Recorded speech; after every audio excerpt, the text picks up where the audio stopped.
আজকের পর্বে স্বাগত।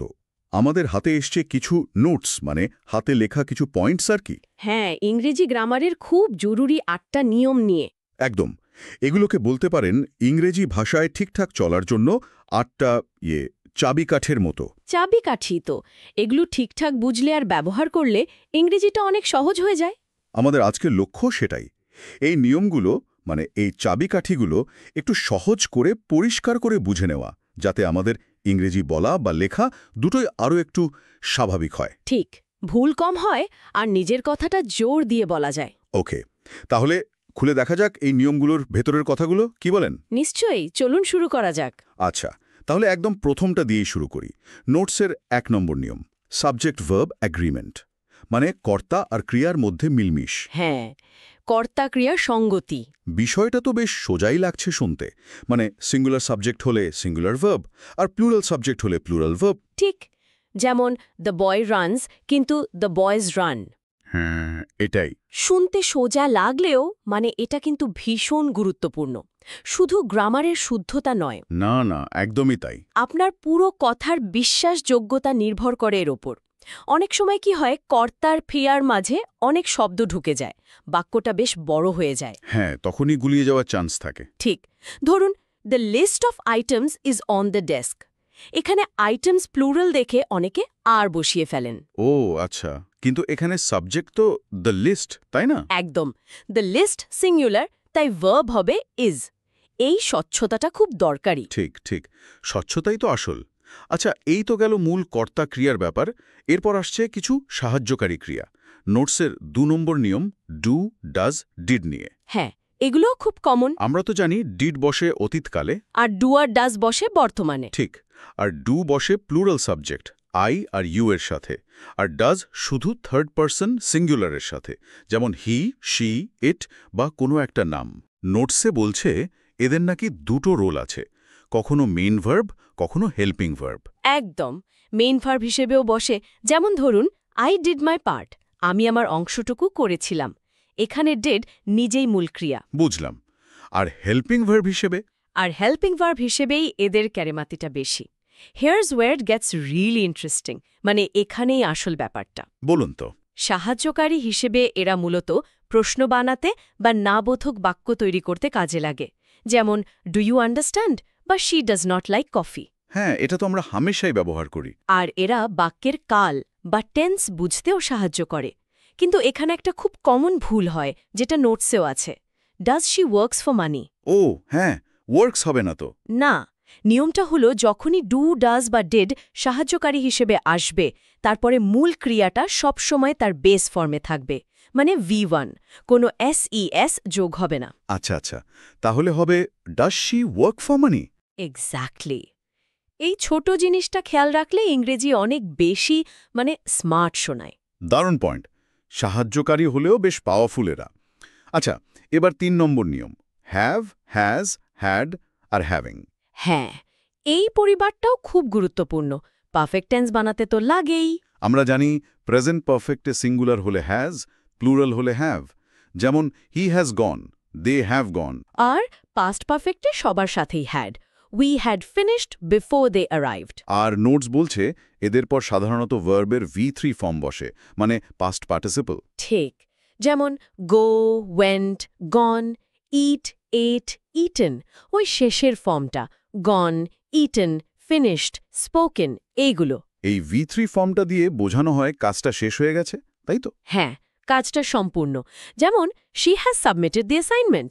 কিন্তু হোয়াটস ফ্যাসিনেটিং হেয়ার ইজ, এখানে একটা বিশেষ জিনিস হলো নোটসের হ্যাভিং প্লাস V3 ব্যবহারটা। হ্যাঁ, ওটা আমিও খেয়াল করেছি, হ্যাভিং ওয়ার্কড এরকম।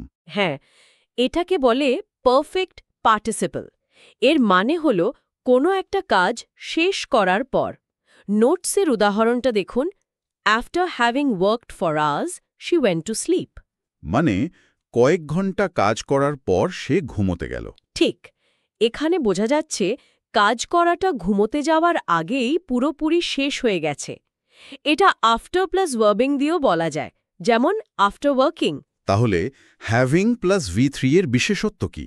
এটা একটু বেশি ফর্মাল শোনায়, আর প্রথম কাজটা যে সম্পূর্ণ শেষ সেটার উপর একটু বেশি জোর দেয়। লেখার মধ্যে বা ফর্মাল কথায় বেশ কাজে দেয়। মানে দুটো কাজের মধ্যেকার সিকোয়েন্স বা পরম্পরাটা খুব পরিষ্কার করে দেয়। বুঝলাম। সিকোয়েন্স বোঝানোর জন্য এটা বেশ ভালো একটা উপায়। আচ্ছা, 4 নম্বর নিয়মটা হলো ইংরেজি ভাষার সুপারস্টার বি ভার্ব নিয়ে। হ্যাঁ, সুপারস্টারই বটে। এর তো অনেক রূপ। হ্যাঁ, প্রেজেন্টে অ্যাম, ইজ, আর, পাস্টে was, wire.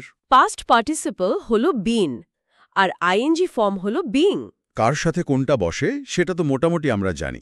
I am, he is, they are, I was, they were, এই রকম।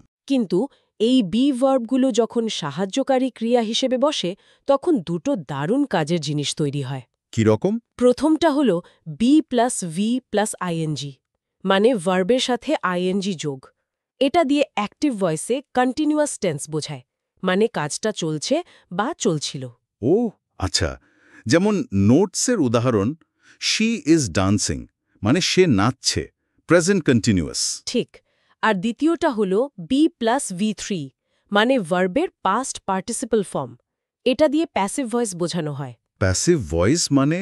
মানে কর্তা নিজে কাজটা করছে না, তার ওপর কাজটা করা হচ্ছে। যেমন I was helped by someone, আমাকে সাহায্য করা হয়েছিল। কে করেছিল? তার থেকে বড় কথা হলো কাজটা আমার ওপর হয়েছিল। বাহ! তাহলে অ্যাক্টিভ ভয়েস আর প্যাসিভ ভয়েসের একটা বড় পার্থক্য এই বি ভার্বের ব্যবহারেই ধরা পড়ছে। Be plus V plus ing হলো অ্যাক্টিভ কন্টিনিউয়াস, আর বি প্লাস ভি3 হলো প্যাসিভ। একদম। এই দুটো স্ট্রাকচার ধরতে পারলে ইংরেজির অনেকখানি পরিষ্কার হয়ে যায়। দারুণ। আচ্ছা, এবার আসি 5 নম্বর নিয়মে। এখানে কিছু শব্দ বা ফ্রেজের পর ভার্ব কী রূপে বসবে সেই নিয়ে কথা, বিশেষ করে টু এর পর। হ্যাঁ, এই টু এর ব্যাপারটা একটু একটু গোলমেলে হতে পারে। নোটস বলছে টু এর পর তো সবসময় ভার্ব বসে না। যেমন I went to the market, এখানে মার্কেট তো নাউন। ঠিক। আবার বেশিরভাগ সময় টু এর পর ভার্বের একদম বেসিক ফর্মটা বসে, V1। যেমন আই ওয়ান্ট টু ইট। কিন্তু কিছু ফ্রেজ আছে, নোটসে বেশ কয়েকটা নামও দেওয়া আছে, given to, addicted to, look forward to, accustom two. এগুলো শেষে টু থাকলেও তারপর নাকি ভার্বের সাথে আইএনজি বসে। হ্যাঁ, ঠিক ধরেছেন। ওগুলোকে বলে জেরান্ড, মানে ভার্বের আইএনজি ফর্ম যখন নাউনের মতো কাজ করে।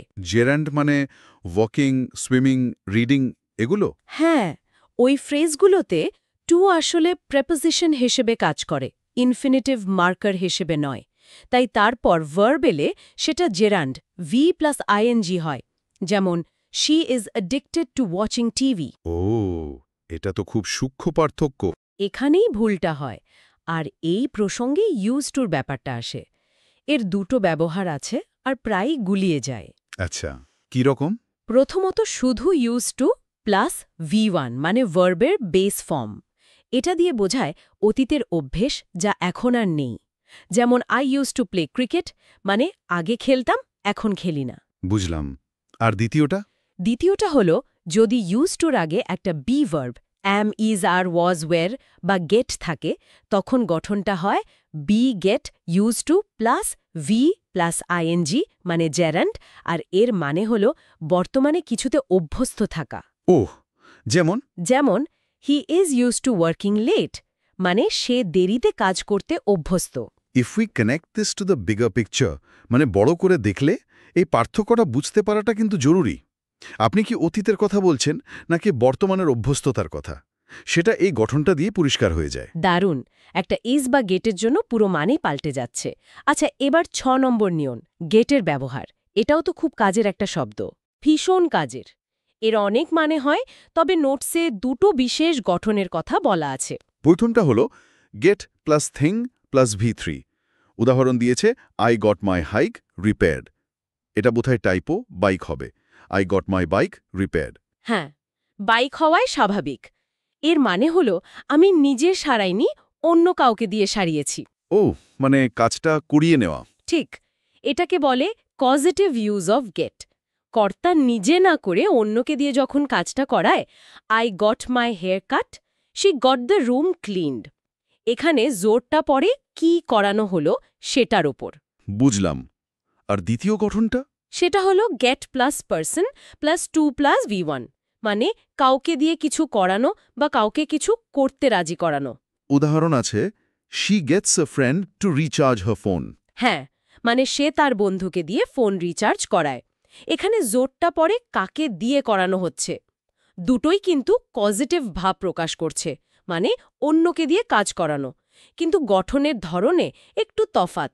প্রথমটায় বস্তুর ওপর জোর, দ্বিতীয়টায় ব্যক্তির ওপর। এই পজিটিভ ব্যাপারটা জানা থাকলে অনেক ধরনের বাক্য সহজেই বলা যায়। ভালো পয়েন্ট। বেশ, এবার 7 নম্বর নিয়ম, পাস্ট ইনডেফিনিট টেন্স বা সিম্পল পাস্ট। হ্যাঁ, খুব পরিচিত টেন্স। এর সাধারণ গঠন তো সোজা, সাবজেক্ট প্লাস V2 মানে ভার্বের পাস্ট ফর্ম। যেমন he went home, they played football. একদম। কিন্তু নোটসে এর একটা অন্যরকম ব্যবহারের কথাও আছে। কিছু ফ্রেজ যেমন it is time, it is high time, it is about time. হ্যাঁ, এগুলো তো বলি আমরা, ইটস টাইম টু গো। হ্যাঁ, টু গো, 2+V1 তো হয়ই, কিন্তু যদি এই ফ্রেজগুলোর পর একটা সাবজেক্ট আসে, তাহলে নিয়ম হলো তারপর ভার্বের V2 বা পাস্ট রূপ বসবে। বলেন কি, ফ্রেজটা তো প্রেজেন্ট টেন্সে আছে, ইট ইজ টাইম, তারপরও পাস্ট টেন্স। হ্যাঁ, এটাই মজা। যেমন it is high time you studied seriously. এর মানে হলো তোমার সিরিয়াসলি পড়া শুরু করতে ইতিমধ্যেই দেরি হয়ে গেছে, এখনই করা উচিত। একটা আর্জেন্সি বোঝায়। বাহ, এটা তো জানতাম না। জিও হয়, যেমন it is time to start বা it is time for starting. This raises an important question, মানে একটা প্রশ্ন আসতেই পারে, কখন কোনটা ব্যবহার করব। হ্যাঁ, সেটাই তো। আসলে ইট ইজ টাইম উই লেফট বললে যে দেরি হয়ে যাওয়ার বা আক্ষেপের সুরটা থাকে, সেটা ইট ইজ টাইম টু লিভে অতটা থাকে না। কনটেক্সট অনুযায়ী বা কি জোর দিয়ে বলতে চাইছি তার উপর নির্ভর করে। ভাষার এই সূক্ষ্ম ব্যাপারগুলোই আসল মজা। আচ্ছা, এবার আমরা একেবারে শেষে চলে এসেছি 8 নম্বর নিয়ম, মডেলস নিয়ে। মডেলস ইংরেজিকে সুন্দর করার অন্যতম হাতিয়ার। নোটসে লিস্ট দেওয়া আছে, shall, should, can, could, may, might, will, would, ought to, must, dare, need. এদের মূল নিয়মটা কি? খুব সোজা আর খুব গুরুত্বপূর্ণ নিয়ম। মডেলসের পর সবসময় ভার্বের বেস ফর্ম বা V1 বসে, কোনো রকম পরিবর্তন ছাড়াই। মানে কোনো এস, ইএস, ইডি, আইএনজি কিচ্ছু যোগ হবে না। কিচ্ছু না। যেমন she can sing, we should obey the rules, it might happen. আর এরা কি কাজে লাগে? এরা বাক্যে নানা রকম ভাব যোগ করে, সম্ভাবনা, ক্ষমতা, অনুমতি, বাধ্যবাধকতা, উপদেশ, অনুরোধ, এইসব। যেমন ক্যান দিয়ে সামর্থ্য বোঝায়, মে দিয়ে অনুমতি বা সম্ভাবনা, মাস্ট দিয়ে বাধ্যবাধকতা। আচ্ছা, নোটসে লেটার মেকের কথাও আছে, এদের পরেও V1। হ্যাঁ, সাধারণত তাই। যেমন let him speak, my parents make me study. এগুলোকে বলে বেয়ার ইনফিনিটিভ, মানে টু ছাড়া ইনফিনিটিভ। আর মডেলসের প্যাসিভ ভয়েসের গঠনটাও জেনে রাখা ভালো। Modal plus be plus V3। একটা উদাহরণ দেবেন? ধরুন অ্যাক্টিভ হল you must finish the work, passive হবে the work must be finished by you. Modals ছাড়া কিন্তু আমাদের মনের ভাব পুরোপুরি প্রকাশ করা কঠিন। বাহ, 8টা নিয়মই দারুণভাবে আলোচনা হলো। সত্যি বলতে এই 8টা নিয়ম যেন ইংরেজি গ্রামারের 8টা স্তম্ভ। ঠিক বলেছেন, এগুলো হলো foundation. So what does this all mean? মানে এই সব আলোচনার পর আমরা কি বুঝলাম? আমার তো মনে হচ্ছে এই নিয়মগুলো ঠিকঠাক জানলে আর ব্যবহার করতে পারলে ইংরেজি বলা বা লেখায় ভুলও কমবে আর আত্মবিশ্বাসও বাড়বে। অবশ্যই, এগুলো কাঠামোটা গড়ে দেয়, কিন্তু একটা কথা মনে রাখার দরকার, আমরা এগুলোকে সার্বজনীন বলছি বটে, কিন্তু ভাষা তো সবসময় নিয়মের নিগড়ে বাধা থাকে না। ঠিক, কনটেক্সট বা পরিস্থিতি অনুযায়ী অনেক কিছু বদলে যায়। একদম। পারিপার্শ্বিকতা মানে কনটেক্সট, আর সূক্ষ্ম ব্যত্যাস মানে নিউয়ান্স, এই দুটো খুব জরুরি। শুধু নিয়ম মুখস্থ করলে হবে না, প্রচুর ইংরেজি পড়তে হবে, শুনতে হবে, দেখতে হবে কিভাবে মানুষ এগুলো ব্যবহার করছে। নিয়মগুলো হলো ভিত, কিন্তু তার উপর ইমারতটা গড়তে হবে ভাষার স্বাভাবিক ব্যবহার দেখে। খুব দামি কথা, নিয়ম আর তার স্বাভাবিক প্রয়োগ দুটোই দরকার। আর এখানে আজকের আলোচনার শেষে আমি আমাদের শ্রোতাদের জন্য একটা ছোট্ট ভাবনার খোরাক রেখে যেতে চাই। বলুন। পরের বার যখন আপনারা ইংরেজি শুনবেন বা পড়বেন, একটু খেয়াল করে দেখুন তো এই 8টা নিয়ম কিভাবে ব্যবহার হচ্ছে। সচেতনভাবে একটু খুঁজে দেখুন। ভালো আইডিয়া। আর তার সাথে এটাও ভাবুন, এমন কি কিছু দেখছেন যেখানে এই নিয়মগুলো ঠিক মিলছে না? হয়তো কোনো ইডিএম বা প্রবাদ প্রবচনে। এই ব্যতিক্রমগুলো কিভাবে ভাষাকে আরও অন্যরকম, আরও সুন্দর করে তোলে, এটা নিয়ে ভাবলে হয়তো ইংরেজি শেখাটা আরও একটু ইন্টারেস্টিং হয়ে উঠবে। নিশ্চয়ই, ব্যতিক্রমগুলোও তো ভাষারই অংশ, সেগুলো চিনতে পারাটাও জরুরি। একদম।